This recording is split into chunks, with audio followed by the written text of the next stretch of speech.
Bismillahirrahmanirrahim. Assalamualaikum warahmatullahi wabarakatuh. Perkenalkan, kami dari kelompok 5 yang beranggotakan saya sendiri, A.A. Musta'in Billah, dan rekan saya, Eli Syarifah. Pada kesempatan kali ini, kami akan menjelaskan mengenai perencanaan pembelajaran. Dalam materi perencanaan pembelajaran, kami akan membahas yang pertama, pengertian perencanaan pembelajaran. Yang kedua, fungsi perencanaan pembelajaran. Yang ketiga, prinsip-prinsip perencanaan pembelajaran. Dan yang keempat, hadis yang berkaitan dengan perencanaan pembelajaran. Yang pertama, pengertian perencanaan pembelajaran.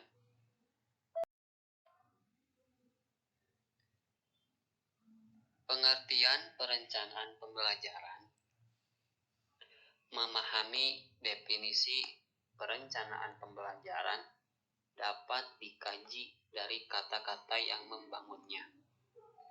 Menurut Kamus Besar Bahasa Indonesia, bahwa perencanaan adalah proses, cara, perbuatan merencanakan atau merancangkan, sementara pembelajaran adalah proses, cara, perbuatan menjadikan orang atau makhluk hidup belajar. Perencanaan pembelajaran merupakan proses yang diatur sedemikian rupa menurut langkah-langkah tertentu, baik berupa penyusunan materi pengajaran, penggunaan media, maupun model pembelajaran lainnya yang dimaksudkan agar pelaksanaannya berjalan optimal.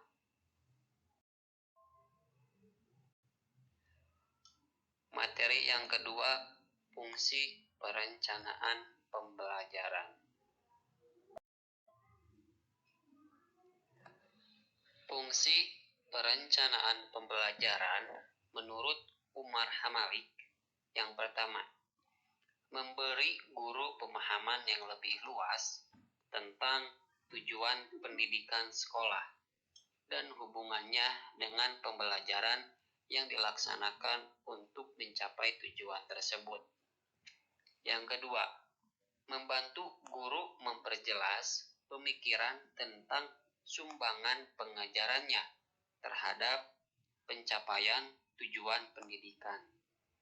Yang ketiga, mengurangi kegiatan yang bersifat trial and error dalam mengajar dengan adanya organisasi kurikuler yang baik, metode yang tepat, dan hemat waktu.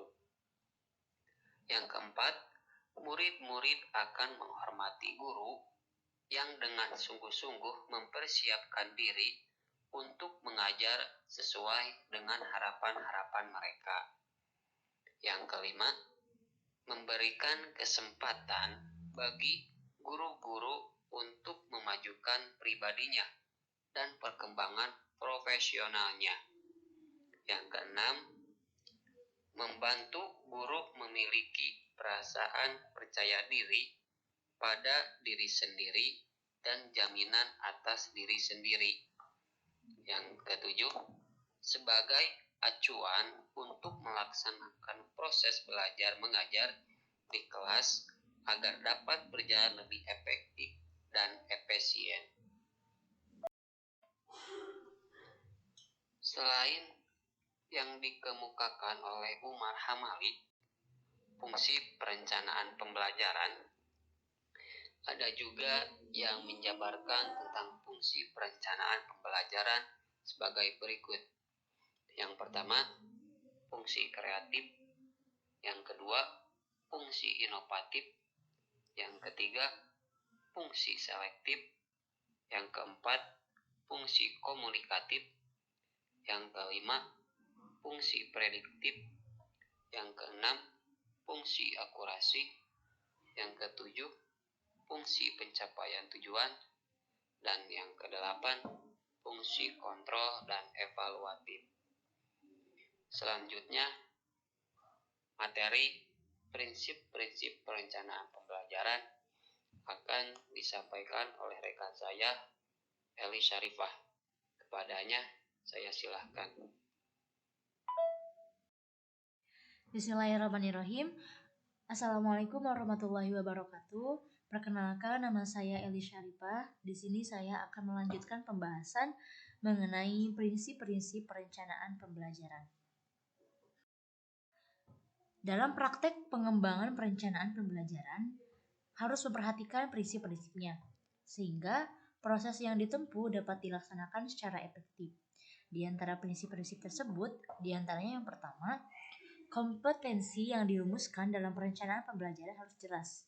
Makin konkret, kemudian kompetensi makin mudah diamati, dan makin tepat kegiatan-kegiatan yang harus dilakukan untuk membentuk kompetensi tersebut. Yang kedua, perencanaan pembelajaran harus sederhana dan fleksibel, serta dapat dilaksanakan dalam kegiatan pembelajaran dan pembentukan kompetensi siswa. Yang ketiga, kegiatan-kegiatan yang disusun dan dikembangkan dalam perencanaan pembelajaran harus menunjang dan sesuai dengan kompetensi yang telah ditetapkan. Yang keempat, perencanaan pembelajaran yang dikembangkan tentunya harus utuh dan menyeluruh, serta jelas dalam pencapaiannya. Yang keempat yaitu berkenaan mengenai hadis yang berkaitan dengan perencanaan pembelajaran. Pada dasarnya, perencanaan pendidikan atau pembelajaran yang ditawarkan oleh Nabi Muhammad SAW melalui hadis-hadisnya adalah perencanaan secara global. Dalam hal ini, yang dimaksud Rasulullah adalah persiapan. Dalam arti, ketika kita hendak melaksanakan aktivitas dalam kehidupan, termasuk aktivitas pembelajaran, nah sebaiknya harus dimulai dengan perencanaan atau persiapan. Perencanaan merupakan hal yang sangat penting dan esensial. Misalnya, hadis tentang niat seorang mukmin yang hal itu berkaitan dengan perencanaan. Bismillahirrahmanirrahim. Qala Amirul Mukminin radhiyallahu anhu, sami'tu Rasulullah sallallahu alaihi wasallam yaqulu, innamal a'malu binniyat wa innama likulli imri'in ma nawa. Faman kanat hijratuhu ilallahi wa rasuli, fa hijratuhu ilallahi wa rasuli. Wa man kanat hijratuhu lidunya yusibuha aw imra'atin yankihuha, fa hijratuhu ila ma hajara ilaih. Rawahul Bukhari wa Muslim. Artinya, Amirul Mukminin Umar bin Khattab radhiyallahu anhu berkata, aku mendengar Rasulullah SAW bersabda, sesungguhnya amal perbuatan itu disertai niatnya. Nah, barang siapa yang berpijak hanya karena Allah dan Rasulnya, dan barang siapa yang hijrahnya karena dunia yang diharapkan atau wanita yang ingin ia nikahi, maka hijrahnya itu menuju apa yang ia inginkan. Hadis riwayat Bukhari dan Muslim. Nah, niat dapat diumpamakan sebagai perencanaan, meskipun niat belum terbentuk atau tergambar dalam sebuah tulisan, namun sudah terlintas dan tergambar dalam hati atau pikiran seseorang. Suatu perencanaan yang matang akan menghasilkan satu hasil yang baik dan maksimal. Begitu juga sebaliknya, perencanaan yang kurang matang atau tidak baik, maka akan membuahkan hasil yang tidak maksimal juga. Begitu pula dengan niat. Ketika niat seseorang mukmin tidak baik, maka hasil yang dikeluarkan dari perbuatannya itu tentu tidaklah baik. Nah, maka dari itu, perencanaan atau persiapan atau dapat dikatakan juga sebagai niat adalah sangat mutlak adanya. Tanpa adanya niat atau perencanaan atau persiapan, maka aktivitas seseorang tidak akan berhasil dan akan sia-sia belaka. Begitu juga dalam perencanaan pendidikan atau pembelajaran harus direncanakan dengan baik dan matang agar hasil yang dikeluarkan dapat memenuhi tujuan pendidikan. Yang selanjutnya terkait takhrij hadis. Hadis ini diriwayatkan secara tunggal oleh Yahya bin Sa'id al-Ansari dari Muhammad bin Ibrahim at-Taimi dari Alqamah bin Waqqas al-Laitsi dari Umar bin Khattab radhiyallahu anhu. Hadis ini tidak memiliki jalan yang sahih kecuali jalan ini. Demikian dikatakan oleh Imam Ali Ibnul Madini dan selainnya. Al-Khattabi berkata, Aku tidak tahu ada perbedaan di kalangan ulama tentang hal tersebut. Sekalipun telah diriwayatkan hadis ini dari Abu Sa'id radhiyallahu anhu dan selainnya.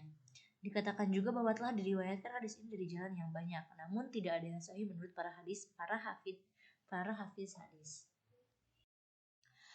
Asbabul wurud hadis. Hadis ini merupakan komentar Nabi Muhammad SAW tentang seorang laki-laki yang berhijrah dari Mekah ke Madinah bukan karena mencari keutamaan hijrah, tetapi karena mengincar seorang wanita yang ingin dinikahinya. Berkata Imam Ibnu Daqiq al-Aid, mereka meriwayatkan bahwa ada seorang laki-laki yang berhijrah dari Mekah menuju Madinah. Dengan hijrahnya itu, dia tidak menghendaki keutamaan hijrah. Dia hanya menghendaki agar dapat menikahi seorang wanita yang bernama Ummu Qais. Sehingga di dalam sejarah, laki-laki tersebut dikenal dengan sebutan Muhajir Ummu Qais. Walaupun asbabul wurud hadis ini karena laki-laki tersebut, namun nilai dan hukum yang terkandung di dalamnya berlaku bagi manusia lain secara umum. Hal ini sesuai dengan kaidah al-ibroh bi umumil lafzi labi khususi sabab, yaitu pelajaran bukanlah diambil dari sebabnya yang spesifik, tetapi dari makna lafaznya secara umum. Yang ketiga, pemahaman hadis dan implikasinya dalam proses pembelajaran.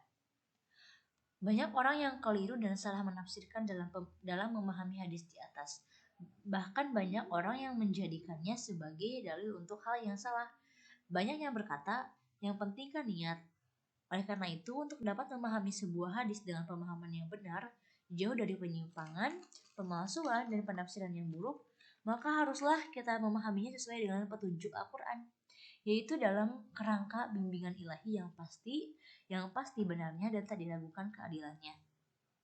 Sebagai contoh, ketika seorang guru atau pengajar dalam melaksanakan pembelajaran hanya diniati karena tunjangan sertifikasi, maka yang didapatkan hanyalah duniawinya saja. Akan tetapi, manakala diniati ikhlas dalam proses pembelajarannya, maka dia akan mendapat urusan dunia dan juga ukhrawinya. Namun demikian, ada sebagian ulama yang membolehkan niat untuk duniawi dalam konteks ilmu umum keduniaan.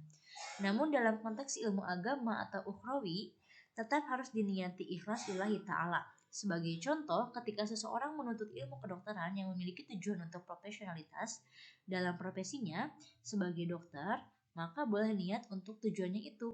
Hal ini dikarenakan dalam niat terdapat 3 unsur penting, yaitu adanya keinginan, pelaksanaan dari keinginan itu, dan adanya tujuan. Mungkin sekian yang dapat kami sampaikan mengenai perencanaan pembelajaran. Mohon maaf bila terdapat banyak kesalahan. Saya tutup dengan bacaan Alhamdulillah. Wassalamualaikum warahmatullahi wabarakatuh.